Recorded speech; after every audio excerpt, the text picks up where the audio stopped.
ബലം പ്രയോഗിക്കാതെ തന്നെ നിത്യ കൊലപാതകം നടന്ന സ്ഥലത്തെത്തി എന്നുള്ളതാണ്. അങ്ങനെയെങ്കിൽ അത് എന്തുണ്ടാവും സംഭവിച്ചിട്ടുണ്ടാകുക? പ്രതിയെ മുൻപേ അറിയാമായിരിക്കും. അതെ, മുൻപരിചയം അവർക്കിടയിലുണ്ട്. അതുപയോഗിച്ച് പ്രതി കൃത്യം നടന്ന സ്ഥലത്തേക്ക് നിത്യയെ ക്ഷണിച്ചു. മടിയൊന്നും പറയാതെ നിത്യ പ്രതിക്കൊപ്പം പോയി. അവിടെ ചെന്നപ്പം പ്രതിയുടെ വിധം മാറി. പ്രതി തന്റെ തനി സ്വരൂപം പുറത്തെടുത്തു. ഈ മാറ്റം കണ്ട നിത്യ ചെറുക്കാൻ ശ്രമിച്ചു കാണും. കഴിഞ്ഞില്ല. ഇതൊക്കെ ഭാവനയാവാം, അല്ലാതെയാവാം. എന്തായാലും ഫോറൻസിക് റിപ്പോർട്ട് വരണം. അപ്പോഴേ ഓതന്റിക് ആയിട്ട് എന്തെങ്കിലും തീർത്തു പറയാൻ പറ്റും. Thank you sir. എന്തെങ്കിലും വിവരം കിട്ടിക്കഴിഞ്ഞാൽ വിളിക്കാൻ മറക്കല്ലേ. വേണമെങ്കിൽ ആ ശരത്തിനെ പിടിച്ച് ചോദ്യം ചെയ്താലോ? അതുകൊണ്ട് പ്രത്യേകിച്ച് പ്രയോജനമൊന്നുമില്ല.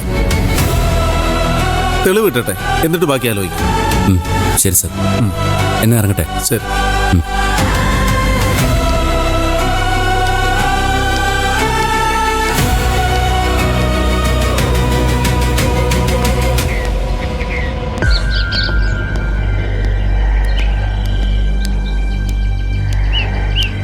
അണ്ണാ, എന്തായി? വണ്ടി ശരിയായോ? അതിന് വണ്ടിക്ക് ഒരു കുഴപ്പമില്ലായിരുന്നു. ഞാൻ ചെന്ന് നോക്കിയപ്പോൾ ഒറ്റയടിക്ക് സ്റ്റാർട്ടായി. അങ്ങനെ വരാൻ വഴിയില്ലല്ലോ. ഞാൻ പലതവണ ശ്രമിച്ചതാ. അക്കിയും തന്നെ കീ അവിടെ ഇരിക്കും, ഞാൻ ഇപ്പോൾ എടുത്തോളാം.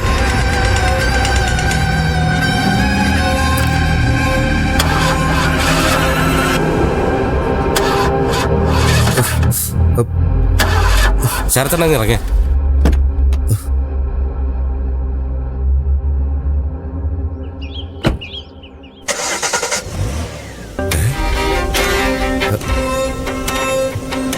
ഇതെന്താ ഇങ്ങനെ?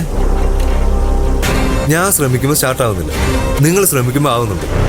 അത്ഭുതമാണല്ലോ. ഇനി വല്ല പ്രേതം കയറി കാണാൻ വണ്ടിക്കുള്ളിൽ. എന്താ എന്താ പറഞ്ഞ? ഞാനൊരു തമാശ പറഞ്ഞതാ. ഇങ്ങനെയുള്ള തമാശകളൊന്നും എന്നോട് പറയണ്ട. അത് ആസ്വദിക്കാനുള്ള മാനസികത്തിലല്ല ഞാൻ. സോറി അണ്ണാ. പ്രേതമേ, വേറൊന്നും കണ്ടില്ല പറയാൻ. എന്തായാലും വണ്ടി ഇവിടെ തന്നെ എടുക്കട്ടെ. ആരെങ്കിലും വന്നാൽ കൊടുത്തേക്കാം. ഓ ശരി.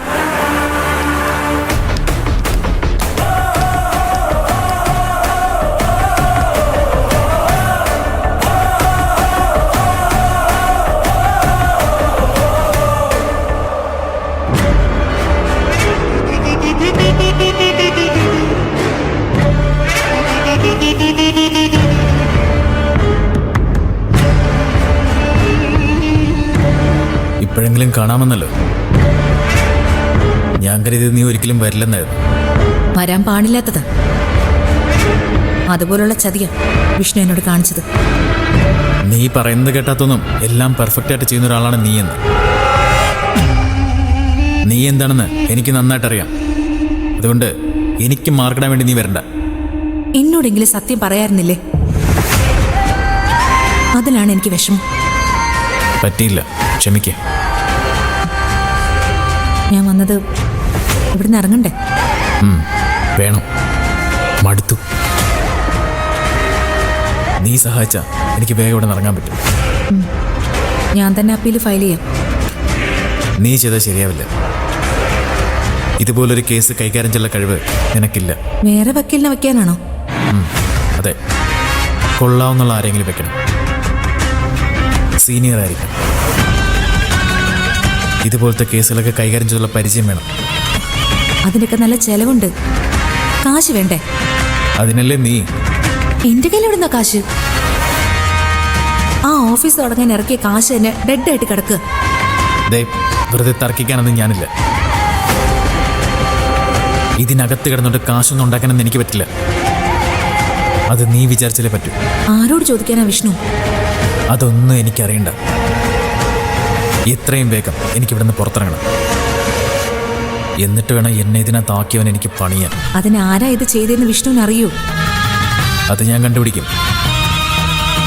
സിദ്ധു ഇല്ലേ, അവൻ തന്നെ അവനാണ് സാധ്യത. വേറെ ആരും ഇങ്ങനെയൊന്നും ചെയ്യില്ല. അവൻ വല്ലതും ആണെങ്കിൽ അവനെ കൊണ്ട് മൂക്കൊണ്ട് ഇക്ഷ എണ്ണമെന്ന് ഞാൻ മരപ്പിക്കും. തൽക്കാലം ഇവിടുന്ന് ഇറങ്ങാൻ നോക്ക്. പ്രതികാരമൊക്കെ പിന്നെ. ചന്ദ്ര, നീയാണ് എൻ്റെ പ്രതീക്ഷ. എന്നെ രക്ഷിക്കണം. ശ്രമിക്കാം.